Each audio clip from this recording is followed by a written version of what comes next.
nous dites que l'OTAN, c'est pour des raisons défensives. Mais arrêtons. L'Afghanistan, la Libye, c'est défensif ça.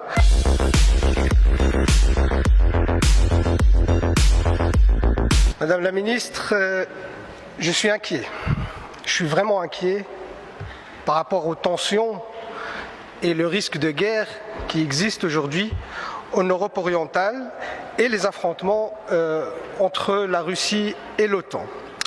Et j'aimerais juste rappeler que ces tensions ne datent pas d'aujourd'hui, ils ne datent pas d'il y a quelques mois, mais ils remontent à une trentaine d'années, où il y avait un engagement de certains pays de l'OTAN avec la Russie de ne pas étendre la sphère d'influence de l'OTAN vers l'est de l'Europe. Et cet engagement a été rompu.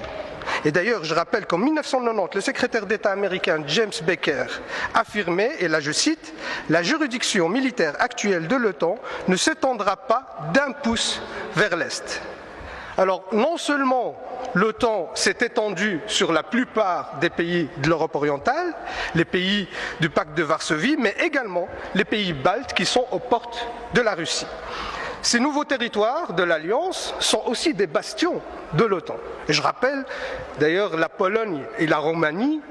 Aujourd'hui, il y a des systèmes antimissiles qui sont installés par l'OTAN dans ces pays-là. Et depuis février 2014, les États-Unis ont fourni pour 2,5 milliards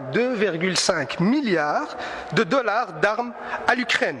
En juin 2021, des exercices militaires en mer Noire ont eu lieu avec une trentaine de pays, dont des membres de l'OTAN et des alliés des États-Unis, comme les Émirats arabes unis. Et ces tensions, ce ne sont pas juste des risques de guerre, mais c'est aussi un impact aujourd'hui réel sur la population européenne, notamment par l'augmentation des prix du gaz, vu que la Russie exporte 40% du gaz européen, et ces tensions ont un impact là-dessus. Alors mes questions, Madame la Ministre, allez-vous appeler à la désescalade ? L'OTAN, je le rappelle, est une alliance défensive. Madame la Ministre, Robert Gates, ancien directeur adjoint de la CIA, je cite, « À une époque de grande humiliation et de la difficulté pour la Russie, continuer l'expansion vers l'est de l'OTAN alors que l'on a amené Gorbatchev et d'autres à croire que ça n'arriverait pas, en tout cas à court terme, a probablement aggravé la relation entre les USA et la Russie et rendu beaucoup plus difficile de faire des affaires de façon constructive. » Madame la ministre, je suis vraiment surpris par votre réponse. Les Américains même reconnaissent leur responsabilité dans les tensions actuelles, et vous refusez de le voir. Vous nous dites que l'OTAN, c'est pour des raisons défensives. Mais arrêtons. L'Afghanistan, la Libye, c'est défensif ça. Aller détruire des pays, c'est défensif. Mais arrêtons. Aujourd'hui, l'OTAN, c'est la plus grande menace pour la paix dans le monde.